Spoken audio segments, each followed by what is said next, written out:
आज काय विशेषचे प्रायोजक आहेत MDH मसाले. MDHनं जेवण दरवेळी मजेदार. आरोग्य न्यूट्रिशन मिळे, बॉडी किती स्ट्रॉंग बने, कमी खाऊन पोट भरे, डायजेशनला नाही धोका. MDH सोयाटीन अस्सल प्रोटीन. MDH चिन्हाबाबत सुप्रीम कोर्टात सुनावणी. निवडणूक आयोगाच्या निर्णयाविरोधात ठाकरेंची आक्षेप याचिका. आज फैसला होणार की पुन्हा पुढची तारीख मिळणार, याकडे लक्ष. केंद्रीय निवडणूक आयोगाचं राष्ट्रवादीला पत्र. पक्ष घटनेतील बदलाबाबत अध्यक्ष सुनेत्रा पवारांकडे मागितलं स्पष्टीकरण, तर वैध कागदपत्रही सादर करण्याचे निर्देश. पंतप्रधानांपाठोपाठ जेनझीला साथ घालण्यासाठी सरसंघचालक मैदानात. 6 ऑगस्टला मोहन भागवतांचा तरुणांशी संवाद, तर देर आहे दुरुस्त आहे विरोधकांचा टोला. पेपरफुटी विरोधी आंदोलनामधील विद्यार्थ्यांवरील गुन्हे मागे घेण्यास राज्यांना मुभा. सुप्रीम कोर्टाचा महत्त्वपूर्ण निर्णय, तर 18 ऑगस्टला पुढची सुनावणी. राज्यातील होमिओपॅथी डॉक्टर संप, तर परिचारिका संघटनेचं आज काम बंद आंदोलन. आपत्कालीन सेवाही बंद असल्यानं रुग्णांचे होणार हाल. मारकुटा शिवसेना नगरसेवक रमेश म्हात्रेचा मुक्काम जेलमध्येच. म्हात्रेसह अन्य आरोपींच्या न्यायालयीन कोठडीत आणखी 14 दिवसांची वाढ, तर जामिनावरील स्थगिती आदेशावर हायकोर्टात गुरुवारी सुनावणी. सावजी मटण खाल्लं तर महिनाभर आजारी पडेल. तुकाराम मुंढेंच्या वक्तव्यानं नव्या वादाची शक्यता. मुंढेंच्या विधानावर खवय्ये नाराज. शेतकऱ्यांसाठी आनंदाची बातमी. आजपासून बँक खात्यात कर्जमाफीचे पैसे जमा होणार. 16,94,000 शेतकऱ्यांचा 7/12 कोरा होणार. मुंबई कोकणासह 12 जिल्ह्यात मुसळधार पावसाचा अंदाज. पुढचे 2 दिवस जोरदार पावसाची शक्यता, तर 30 ऑगस्टपर्यंत पावसाचा जोर वाढण्याचा अंदाज. मुंबईकर आणि पुणेकरांची पाण्याची चिंता मिटली. मुंबईला पाणी पुरवठा करणाऱ्या 7 जलाशयांमध्ये 90% पाणीसाठा, तर पुण्याला पाणी पुरवठा करणारी 3ही धरणं 100% भरली. नाशिकमधील पावसामुळे मराठवाड्याला मोठा दिलासा. जायकवाडी धरण तब्बल 88% भरलं. लवकरच धरणातून विसर्गाची शक्यता.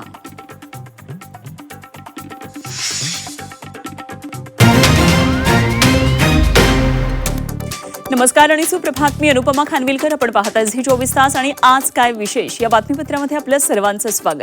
आज काय विशेष या बातमीपत्रामध्ये आपण सुरुवातीला पाहूया आज लक्ष वेधून घेणाऱ्या 3 महत्त्वाच्या बातम्या. यामध्ये पहिली मोठी बातमी आहे ती म्हणजे शिवसेना नेमकी कुणाची, उद्धव ठाकरेंची की एकनाथ शिंदेंची. आज यावर महासुनावणी होणार आहे. सुप्रीम कोर्टात उद्धव ठाकरेंच्या याचिकेवर ही महत्त्वाची सुनावणी आहे. या दरम्यान अंतिम निर्णय होणार की पुन्हा पुढची तारीख मिळणार हे पाहणं महत्त्वाचं आहे. त्याचबरोबर केंद्रीय निवडणूक आयोगानं राष्ट्रवादीला पत्र लिहिलंय. पक्ष घटनेतील बदलांबाबत पत्रातून स्पष्टीकरण मागितलेलं आहे. पक्षात झालेले बदल प्राप्त झाले नाहीत असं आयोगानं या पत्रामध्ये म्हटलंय. त्यामुळे या दोन्ही राजकीय घडामोडींवर आपले लक्ष असेल. दुसरी मोठी बातमी ती म्हणजे डॉक्टरांच्या संपाची.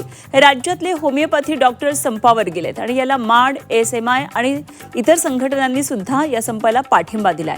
डॉक्टरांनी आपत्कालीन सेवा सुद्धा आज बंद ठेवण्याचा निर्णय घेतलाय. त्यामुळे रुग्णांचे प्रचंड हाल होण्याची शक्यता आहे. तर दुसरीकडे राज्यातल्या परिचारिका संघटनेनं देखील एक आंदोलन पुकारलंय. विविध मागण्यांसाठी आंदोलन केलं जात आहे. या आंदोलनामध्ये सर्वसामान्य रुग्ण आता भरडला जाण्याची शक्यता आहे. त्यामुळे या बातमीवरही आपलं लक्ष आहे. आणि तिसरी लक्षवेधी महत्त्वाची बातमी ती म्हणजे कर्जमाफी योजनेसंदर्भातली. शेतकऱ्यांसाठी आज आनंदाचा दिवस आहे. आजपासून कर्जमाफीचे पैसे शेतकऱ्यांच्या खात्यामध्ये जमा व्हायला सुरुवात होईल. 16,94,000 शेतकऱ्यांना लाभ मिळणार आहे. आणि या संदर्भात आज राज्य मंत्रिमंडळाची एक महत्त्वाची बैठक सुद्धा होणार आहे. या बैठकीत शेतकरी कर्जमाफीवर चर्चा होणार असल्याचं कळतंय. त्यामुळे राज्य मंत्रिमंडळाच्या बैठकीकडे आपले लक्ष असेल.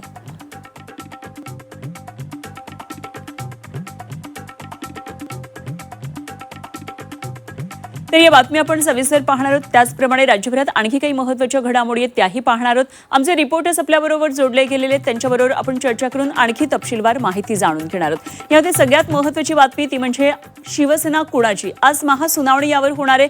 आणि या संदर्भात आणखी माहिती देण्यासाठी माझा सहकारी स्वप्नील जाधव आपल्याबरोबर जोडला गेला आहे. स्वप्नीलकडून आणखी तपशील जाणून घेऊया. त्याचबरोबर केंद्रीय निवडणूक आयोगानं राष्ट्रवादीला पत्र दिलंय. या पक्षामध्ये झालेले बदल प्राप्त झालेले नाहीयेत असं पत्रात म्हटलेलं आहे. आयोगानं पत्राद्वारे आपलं हे म्हणणं कळवलेलं आहे. त्यामुळे आता राष्ट्रवादीमध्ये याचे काय नेमके पडसाद उमटतात हे आपल्याला पाहायचंय. ओम देशमुख माझे सहकारी आपल्याबरोबर आहे. आणखी सविस्तर तपशील त्याच्याकडून जाणून घेऊया.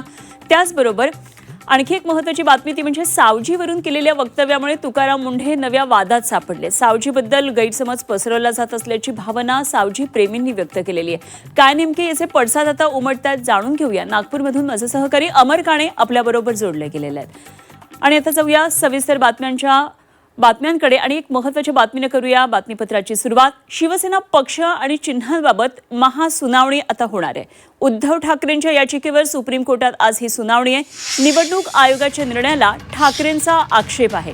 आज फैसला की पुन्हा पुढची तारीख हे आज करणार आहे. शिवसेना युबीटीचे नेते उद्धव ठाकरे यांनी दाखल केलेल्या याचिकेवर आज सुप्रीम कोर्टामध्ये महत्त्वाची सुनावणी आहे.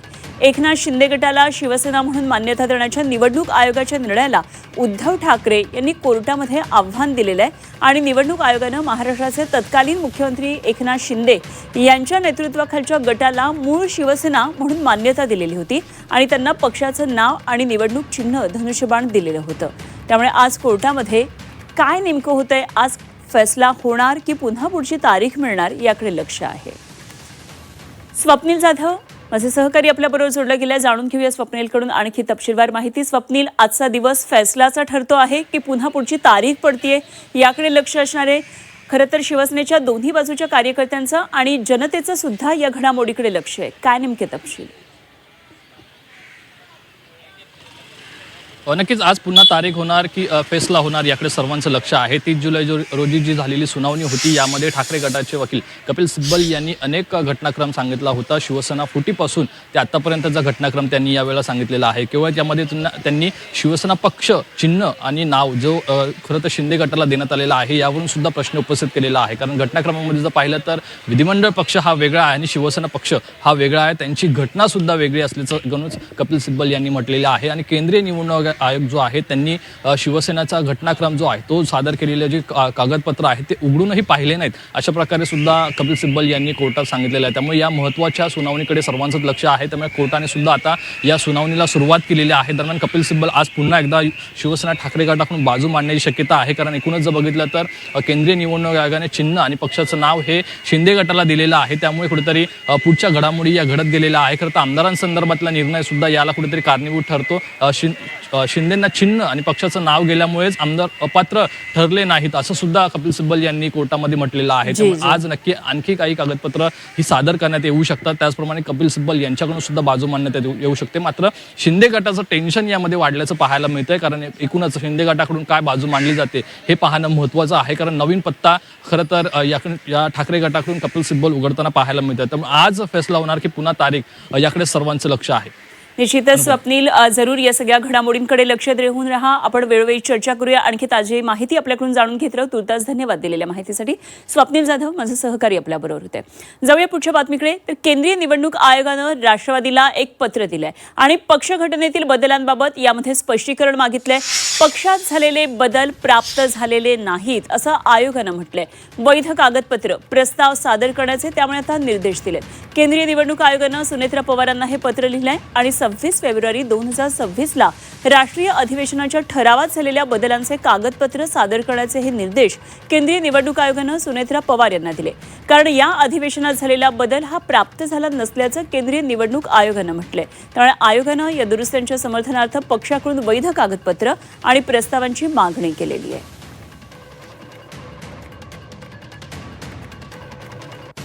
वर्षभरामध्ये अशा पद्धतीची अनेक पत्र निवडणूक आयोगाकडून राजकीय पक्षांना, आमच्याच पक्षाला असं नाही इतरही पक्षांना ती येत असतात आणि त्या अनुषंगानं हा नियमित पत्रव्यवहार हा निवडणूक आयोगाच्या बरोबर होत असतो.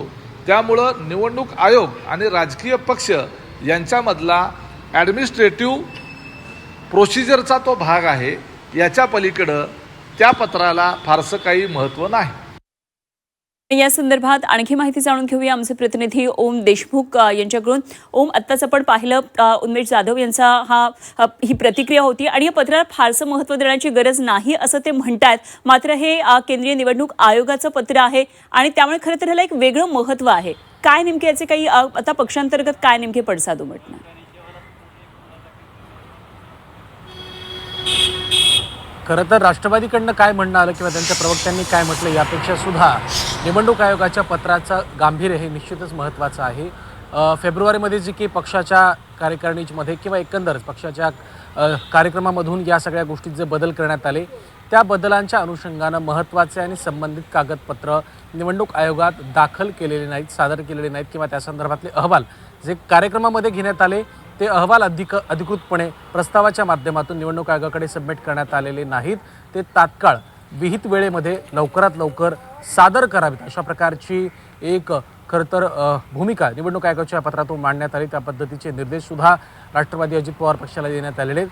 खरं तर टायमिंगसुद्धा फार महत्त्वाचं आहे. खरं तर आपण पाहिलं असेल की फेब्रुवारीत झालेल्या गोष्टीची दखल निवडणूक आयोगाकडनं जुलैच्या शेवटच्या आठवड्यात पत्राच्या माध्यमातून घेण्यात आली. एका बाजूला दोन्ही राष्ट्रवादींच्या विलयाचा मुद्दा आहे आणि त्याच घडामोडींच्या पार्श्वभूमीवर राष्ट्रवादी अजित पवार पक्षाला या पद्धतीने निवडणूक आयोगाकडनं हे पत्र देण्यात आले. विहित वेळेमध्ये जर या सगळ्या गोष्टी पूर्ण करून निवडणूक आयोगाला सादर केल्या नाही तर फेब्रुवारी नंतर ज्या काही नेमणुका पक्षाकडनं करण्यात आल्या किंवा ते जे काही ठराव घेण्यात आले ते ठराव वैध ठरतील का नाही आणि त्या वैधतेबद्दलच खरं तर प्रश्नचिन्ह निर्माण होते. त्यामुळे अजित पवार पक्षाला पक्षाच्या अध्यक्ष सुनेत्रा पवार यांना या संदर्भात जे पत्र आले त्यावरती किती दिवसामध्ये या सगळ्या संदर्भात अधिकृतपणे आणि कायदेशीर मार्गानं कारवाई करून जे प्रस्ताव आणि बदल कार्यक्रमामध्ये घेण्यात आले त्या संदर्भातला अधिकृत प्रस्ताव निवडणूक आयोगाला पाठवला जातोय आणि त्यावर कारवाई केली जाते हे पाहावं लागणार आहे. अन्यथा जर विहित वेळेत हा प्रस्ताव आणि ही सगळी कारवाई केली गेली नाही तर मात्र या सगळ्या संदर्भात निवडणूक आयोग काय कारवाई करते हे देखील पाहणं महत्त्वाचं. ठीक, ओम धन्यवाद दिलेल्या या सगळ्या सविस्तर माहितीसाठी. ओम देशमुख आमचे प्रतिनिधी आपल्याबरोबर होते. जाऊया पुढच्या बातमीकडे. राज्यातले होमिओपॅथी डॉक्टर आज संपावर आहेत. माड, ASMI सह इतर संघटनांनी या संपाला पाठिंबा दिलाय. आपत्कालीन सेवा सुद्धा बंद ठेवण्याचा निर्णय घेतलाय. होमिओपॅथी पदवीधरांची MSc नोंदणी प्रस्तावाला विरोध आहे आणि CCMP कोर्स केलेल्या होमिओपॅथी पदवीधरांनी महाराष्ट्र मेडिकल काउन्सिलमध्ये नोंदणी करण्याच्या प्रस्तावाविरोधात हा संप पुकारण्यात आलाय. महाराष्ट्र माड, MSMI इतर संघटनांनी या निर्णयाला पाठिंबा दिलाय. सकाळी 6 वाजल्यापासून बुधवारी सकाळी 6 वाजेपर्यंत 24 तास वैद्यकीय सेवा बंद राहतील. मात्र नोंदणी प्रक्रिया सुरू झाली तर हे सेवा बंद आंदोलन अनिश्चित काळासाठी सुरू ठेवण्याचा इशारा IMAनं दिलेला आहे. नाशिक जिल्ह्यामध्ये सुमारे 2500 डॉक्टर या संपात सहभागी होणार आहेत आणि खासगीसह शासकीय रुग्णालयातील सेवांवर त्यामुळे परिणाम होण्याची शक्यता आहे. शस्त्रक्रिया, कर्करोग उपचार, डायलिसिस आणि प्रसूती सेवा प्रभावित होऊ शकतात.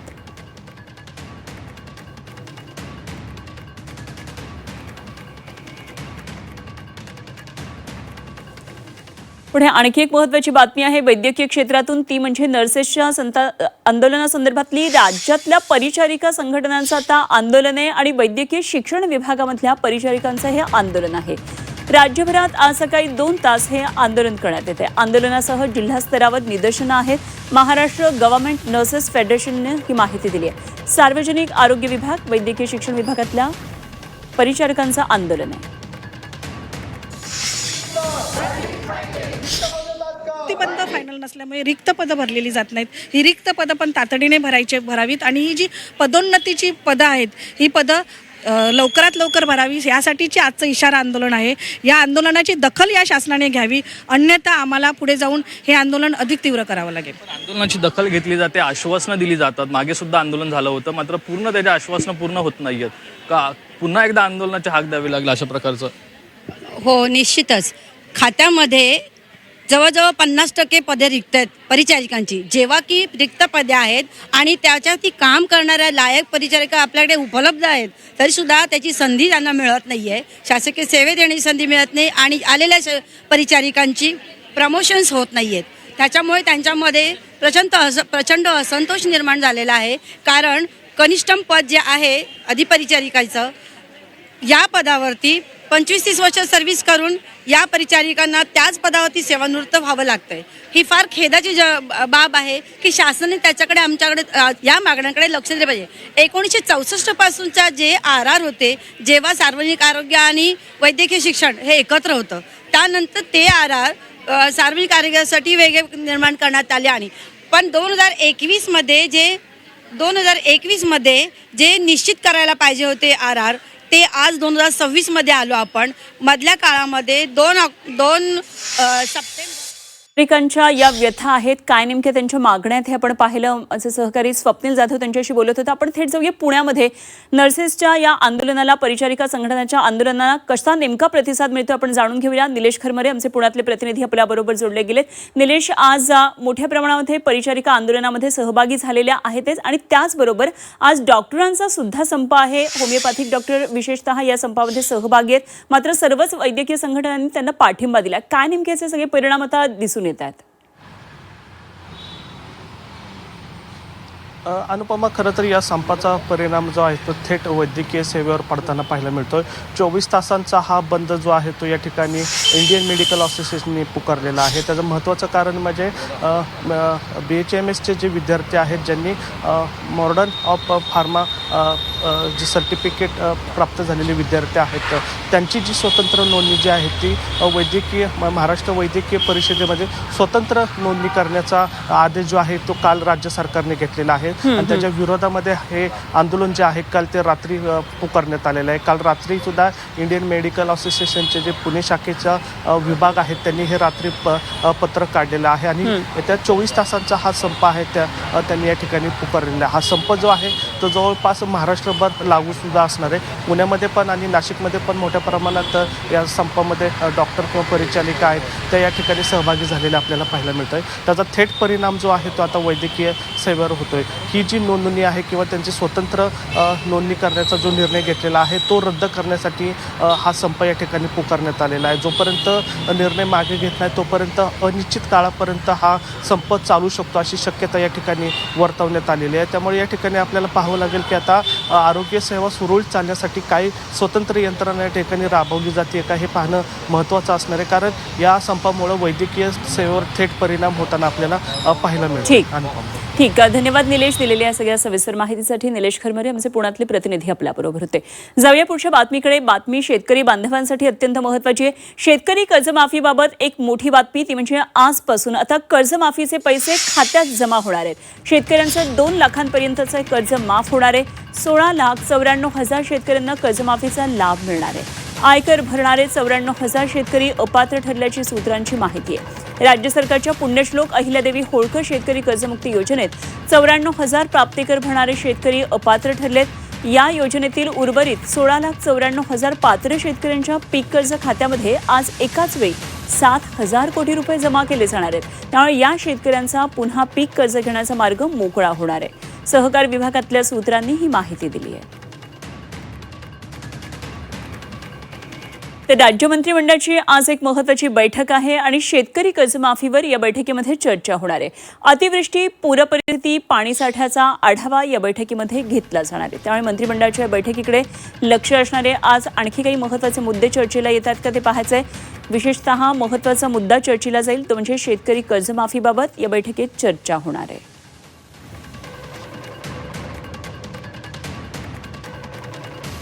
ओम देशमुख आमचे प्रतिनिधी आपल्याबरोबर जोडले गेलेत. आणखी सविस्तर तपशील जाणून घेऊया. आणि ओम, सगळ्यात महत्त्वाचं शेतकरी बांधवांसाठी आज महत्त्वाचा दिवस असणार आहे, कारण कर्जमाफीचे जे पैसे आहेत ते आजपासून आता यायला सुरुवात होणार आहे आणि हजारो शेतकऱ्यांचा 7/12 कोरा होणार आहे. काय नेमके या संदर्भातले आणखी तपशील?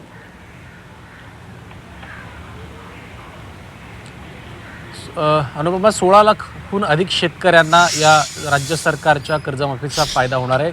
40,000 कोटी रुपयांची ही कर्जमाफी खरं तर मुख्यमंत्री देवेंद्र फडणवीस आणि महायुती सरकारकडनं या संदर्भात मागच्या निवडणुकीमध्ये सुतोवाच करण्यात आला होता आणि त्या पद्धतीनं 1.5 वर्षाच्या कालावधीनंतर या सगळ्या कर्जमाफीच्या संदर्भातली अधिकृत कारवाई जी आहे ती आता होताना पाहायला मिळते. या सगळ्या महत्त्वाच्या कर्जमाफीच्या अंमलबजावणीला सुरुवात झालेली आहे. आज खरं तर DBT अर्थात थेट खात्यावर खात्यावर कर्जमाफीचे पैसे पडण्यापासून आजच्या या सगळ्या कर्जमाफीची सुरुवात होईल. टप्प्याटप्प्यानं पुढील हप्त्यांमध्ये सुद्धा जे उर्वरित शेतकरी आहेत त्यांच्या खात्यावरती या रकमा पडायला सुरुवात होईल आणि जी साधारणपणे 16 लाख शेतकऱ्यांना दिलासा देणारी कर्जमाफी असेल, तिचा फायदा राज्यातल्या शेतकऱ्यांना दिला जाणार आहे. काही महत्त्वाचे मुद्दे आहेत. खरं तर जे पात्र शेतकरी आहेत त्यांच्या खात्यांवरती थेट या सगळ्या रक्कम जी आहे ती जमा होणार आहे. त्यानंतरच आपण पाहायला गेलं तर बँक खात्यात थेट रक्कम जमा करण्याची व्यवस्था करण्यात आली आहे. त्यामुळे या सगळ्या अंमलबजावणीमध्ये सुसूत्रता असणार आहे. पीक कर्जाचा मुद्दा जो तुम्ही देखील उल्लेखित केला होता की यापुढे आता नव्यानं पीक कर्ज घेण्यासाठीची जी काही व्यवस्था आहे ती सुद्धा शेतकऱ्यांना उपलब्ध करून देण्यात आलेली आहे. या सगळ्या गोष्टी आज होणार आहेत. दुसऱ्या बाजूला राज्य मंत्रिमंडळाची कॅबिनेटची बैठक सुद्धा दुपारी 12:30 वाजता मंत्रालयामध्ये आयोजित करण्यात आली आहे. तुम्ही ज्या पद्धतीने उल्लेखित केलं की मराठवाड्यामध्ये जरी पाऊस पडला असला, इतर भागांमध्ये जरी काही पाऊस पडला असला तरी महाराष्ट्रातल्या उर्वरित भागांमध्ये अद्यापही पावसाचं चित्र म्हणावं तितकं समाधानकारक नाही आहे. जायकवाडी जरी 88% भरलं असलं तरी इतर भागातल्या पाणीसाठ्याच्या संदर्भात काही प्रमाणात चिंता अजूनही त्या पद्धतीनं कायम आहे. या गोष्टीचा आढावा सुद्धा घेतला जाऊ शकतो. नीट असेल, टीईटी असेल, या पेपर फुटी प्रकरणाचे सुद्धा काही पडसाद राज्यात उमटताना आपल्याला पाहायला मिळतात. काही ठिकाणी आंदोलनं झालेली आहेत. तर दुसऱ्या बाजूला या सगळ्या गोष्टी पाहता राज्यातल्या पायाभूत प्रकल्पांचा सुद्धा आढावा मुख्यमंत्री आणि उपमुख्यमंत्र्यांच्या उपस्थितीमध्ये कॅबिनेटच्या नंतर घेतला जाणार आहे. त्यामुळे एकंदर प्रशासकीय दृष्ट्या आजची ही बैठक महत्त्वाची ठरते. आणि सगळ्यात महत्त्वाचं म्हणजे शेतकऱ्यांच्या हाती या निवडणुकीच्या नंतर जी कर्जमाफीची घोषणा झाली त्या दृष्टीनं सुद्धा महत्त्वाचं पाऊल आज पहिला हप्ता पडण्याच्या दृष्टीनं आपल्याला पाहायला मिळतं. ठीक, धन्यवाद ओम दिलेल्या सगळ्या माहितीसाठी. ओम देशमुख आमचे प्रतिनिधी आपल्याबरोबर होते. आणि आता जाऊया पुढच्या बातमीकडे. बीडच्या कायदा सुव्यवस्थेवर सुनेत्रा पवारांना प्रश्न विचारण्यात येत आहे आणि प्रश्न विचारणाऱ्या पत्रकाराला धनंजय मुंडेंनी रोखलं. पत्रकार परिषदेतील प्रकारावरून काँग्रेसनं सुनेत्रा पवारांवर टीका केली. अजून किती दिवस गुंगी गुडिया बनून राहाल? काँग्रेसनं ट्विट करत सुनेत्रा पवार यांच्यावर ही बोचरी टीका केली आहे. राजकीय वर्तुळातली ही महत्त्वाची बातमी आहे. महाराष्ट्र काँग्रेसचं सोशल मीडिया हँडल आहे आणि त्यामध्ये सुनेत्रा पवार यांना हा प्रश्न विचारला आहे. अजून किती दिवस गुंगी गुडिया बनून राहतील असं काँग्रेसनं ही टीका केलेली आहे. बीडच्या कायदा सुव्यवस्थेवर सुनेत्रा पवार यांना प्रश्न विचारण्यात येत होता आणि त्यावेळी प्रश्न विचारणाऱ्या पत्रकाराला धनंजय मुंडे यांनी रोखलं आणि यावरून काँग्रेसने ही टीका केली आहे. कायदा सुव्यवस्थेचा प्रश्न आहे. सुरेश भाऊ, कायदा सुव्यवस्थेचा प्रश्न आहे. सुरेश, कायदा सुव्यवस्थेचा प्रश्न आहे. सुरेश भाऊ, कायदा सुव्यवस्थेचा प्रश्न आहे. सुरेश, कायदा सुव्यवस्थेचा प्रश्न आहे. सुरेश भाऊ, कायदा सुव्यवस्थेचा प्रश्न आहे. सुरेश, कायदा सुव्यवस्थेचा प्रश्न आहे. सुरेश भाऊ, कायदा. तर गुंगी गुडियावरून दमानी यांनी काँग्रेसवर हल्लाबोल केलाय. राष्ट्रीय पक्षाला अशी भाषा शोभते का? सामाजिक कार्यकर्त्या अंजली दमानिया यांनी हा सवाल केलाय. सुनेत्रा पवार यांच्याबाबत वापरलेले शब्द हे चुकीचे आहेत असं दमानिया यांनी म्हटलेलं आहे. तर या संदर्भात अंजली दमानी आपल्याबरोबर थेट जोडल्या गेल्यात. आणखी आपण सविस्तर त्यांच्याबरोबर चर्चा करूया. अंजलीजी, गुंगी गुडिया काँग्रेसनं टीका केलेली आहे आणि राष्ट्रीय पक्षाला अशी भाषा शोभते का असं तुमचं म्हणणं आहे? काय नेमकी तुमची प्रतिक्रिया आहे? कोणाबद्दलही आता कसं झालंय की महाराष्ट्राच्या राजकारणाचा स्तर इतका खालवलाय की आता लोक बोलताना भान ठेवून बोलत नाही. कोणाबद्दल बोलतोय आपण, काय बोलतोय, त्याच्यात कुठलीही मर्यादाच उरलेली नाहीये. त्यामुळे मला आता प्रचंड राग का आला, कारण एकतर त्या आत्ताच एका मोठ्या आघातातनं बाहेर पडल्या आहेत. त्यात एक अतिशय म्हणजे महिला आहेत आणि त्यांना तुम्ही कुठच्या भाषेत बोलताय, ही भाषा योग्य आहे का? मला तर खूप राग आला काल मी जेव्हा ते ऐकलं. मला ते सहन झालं नाही म्हणून मी ते रात्री ट्विट केलं. आज सकाळीच मी पृथ्वीराज चव्हाणांशी बोलले की म्हटलं तुमच्या पक्षाचं हँडल आता कोण चालवतंय, कारण त्याला भाषेची जर मर्यादा नसेल, त्याच्या राजकारणाचा काही स्तर असतो जो तुम्ही आतापर्यंत मेंटेन केलात, तो स्तर आता मेंटेन होताना आपल्याला दिसत नाहीये. तर काय भाषेत ते बोलले? कारण मला असं वाटतं की माझ्या एवढं कोणी राष्ट्रवादी विरुद्ध लढलं नसेल महाराष्ट्रात. अगदी टोकाचं लढून सुद्धा टीका करणं गोष्ट वेगळी आहे आणि त्यांना बोलणं सुद्धा गोष्ट वेगळी आहे. पण मर्यादा ठेवूनच बोललं पाहिजे. आता ही भाषा जर लोकांना कळत नसेल तर ती सामान्य जनतेने, तुम्ही आम्ही ही शिकवली पाहिजे.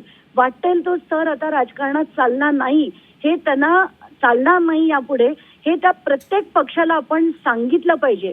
कारण ही जी काही अशा प्रवृत्तीची लोक येतात त्यांनीच राजकारणाची अक्षरशः विल्हेवाट लावली आहे. आत्ताच्या घटकेला मला तरी हे नक्कीच मान्य नव्हतं. तर मी पृथ्वीराज चव्हाणांना फोन केला तेव्हा ते दिल्लीत होते. मला म्हणाले मी तात्काळ बघतो. म्हणे आमच्या हँडलवरनं आलं, महाराष्ट्राच्या काँग्रेसच्या हँडलवरनं. मी म्हटलं हो. आणि हे मी गेले किती दिवस बघते की तुमचा स्तर खालवलाय, पण सुनेत्रा पवारांबद्दल असं बोलताना भान ठेवून बोलायलाच पाहिजे. तुम्ही माफी तरी मागा, नाही तर जी. ज्यांनी ट्विटर हँडल केलं ते ट्विट केलं त्याला माफी मागायला लावा आणि त्याला पहिलं तात्काळ काढून टाका. आपली भूमिका लक्षात आली. धन्यवाद. आपण झी 24 तासकडे ही प्रतिक्रिया दिलीत. अंजली दमानिया सामाजिक कार्यकर्ते आपल्याबरोबर होत्या.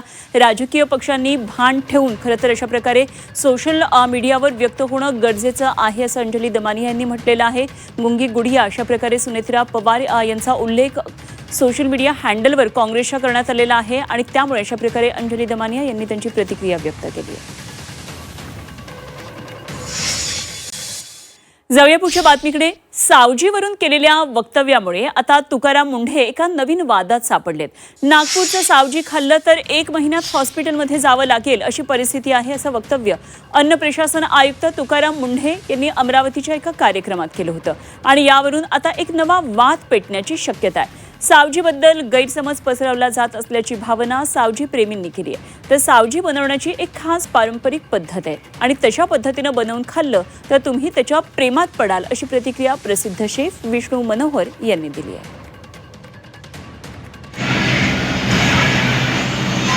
सावजी म्हणजे सावजी जर माझ्यासारख्या माणसांना खत करून 1 महिन्यात हॉस्पिटलमध्ये जाईल अशी परिस्थिती आहे. ते आपण खातो म्हणजे काय, ऑइली, फॅटी, सॉल्टी, शुगरी. तुम्हाला हार्ट अटॅक येणार नाही तर काय, तुमचं हार्ट अजून दुसरं तयार होईल. आणि या संदर्भात आणखी माहिती जाणून घेऊया. आमचे प्रतिनिधी अमर काणे सध्या आपल्याबरोबर थेट नागपूरमधून जोडले गेलेत. अमर, खरं तर सावजी म्हटलं की जे खवय्येत त्यांच्या तोंडाला पाणी सुटतं, मात्र तुकाराम मुंढेंची ही प्रतिक्रिया अशी आहे की त्यामुळे निश्चितच खवय्ये यांच्या संतापजनक प्रतिक्रिया पुढे येऊ लागलेल्या आहेत. काय नेमकं नागपूरमध्ये या संदर्भातलं वातावरण आहे तुकाराम मुंढे यांच्या या वक्तव्याबाबत? अनुपमा, एक गोष्ट लक्षात घेतली, सावजी खातो म्हणजे ही एक पाककृती आहे आणि ही पारंपरिक पद्धतीने जेव्हा बनवण्यात येते ती जिभेवर तरळते. मुळात काय झालंय की अनेक सावजी जे असतात ते वेगवेगळ्या पद्धतीने बनवत असतात, पण जे ओरिजिनल सावजी आहे ती एक खाद्य संस्कृती आणि जेव्हा जिभेवर पडते त्याची चव ती वेगळ्या पद्धतीची. आता तुकाराम मुंढे यांनी जे वक्तव्य केलं आहे की सावजी खाल्लं तर मला 1 महिन्यात हॉस्पिटलमध्ये जावं लागेल. मुळात अनेक सावजी खाणारे, नित्यनियमाने खाणारे, किंबहुना अनेक पिढ्यांपासून सावजी पदार्थ खाणारे काही जण आपल्यासोबत. भाऊ, आपण सावजी स्वतः अनेक वर्षापासून सावजी खातात. तुकाराम मुंढे यांनी जे वक्तव्य केलं त्यानंतर काय प्रतिक्रिया आपली? मी हेमंत रामराव मातागरे. आता मी अनेक वर्षापासून आमच्या आजोबापासून आम्ही सावजी खातो.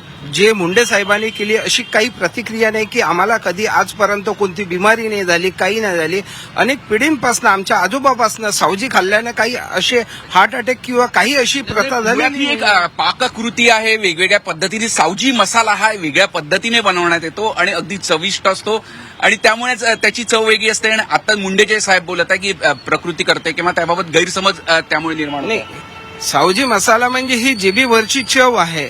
सावजी मसालामुळे असा अटॅक किंवा काही असा काही प्रॉब्लेम झालेला नाहीये. सावजी प्रेमी जे खाद्य म्हणजे सावजी बनवणारे काही आम्ही जणांशी बोललेलो आहे, त्यांनी सांगितलं की सावजी कशा पद्धतीने बनवतात त्याची एक तरळणारी चव आहे आणि मुळात काही जे सावजी व्यतिरिक्त काही जो बनवतात त्याला वेगळ्या पद्धतीने बनवतात. फार तिखट आहे किंवा फार ऑइली आहे असा प्रकार नव्हे, तर सावजी ही एक मसाला आहे आणि त्याच्या आधारे जे सावजी लोक जे बनवतात आणि त्यामुळेच खरं तर एक नाराजीची प्रतिक्रिया आपल्याला पाहायला मिळते आहे. त्यामुळे आता याचे पडसाद आणखी काय उमटतात हे आपल्याला बघावं लागणार आहे. अमर, धन्यवाद दिलेल्या सगळ्या माहितीसाठी. अमर काणे आमचे प्रतिनिधी आपल्याबरोबर होते.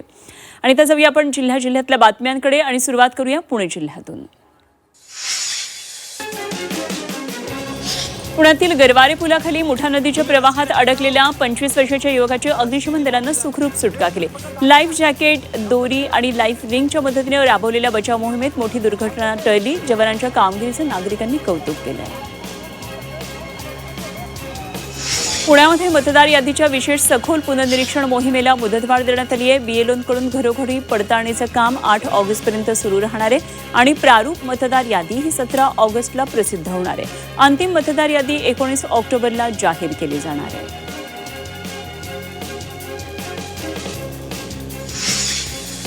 नाशिक ग्रामीणच्या मालेगाव पोलिसांनी मोठी कारवाई केली आहे आणि 63 मोटरसायकल आणि 24 मोबाईल जप्त केलेत. विविध प्रकरणामध्ये पोलिसांनी संशयित आरोपींना अटक करून वाहन चोरी, जुगार आणि मोबाईल चोरीच्या डोळ्यांचा पर्दाफाश केला.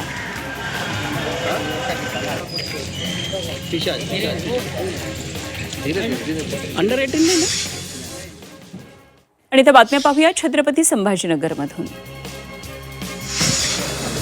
नाशिक आणि अहिल्यानगरमध्ये मुसळधार पाऊस सुरू आहे. मुसळधार पावसानं मराठवाड्याला दिलासा मिळाला. जायकवाडी धरण 88% भरले. पाणीसाठा 95% होताच धरणातून विसर्ग सुरू केला जाणार आहे, अशी माहिती प्रशासनानं दिली.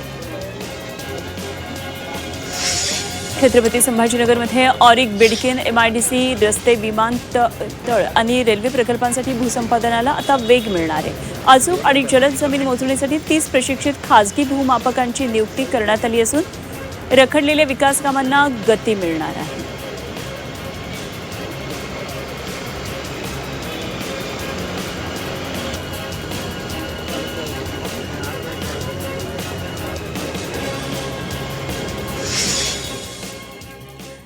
आणि या बातम्यांसह आज काय विशेष या बातमीपत्रामध्ये आपण इथेच थांबतो.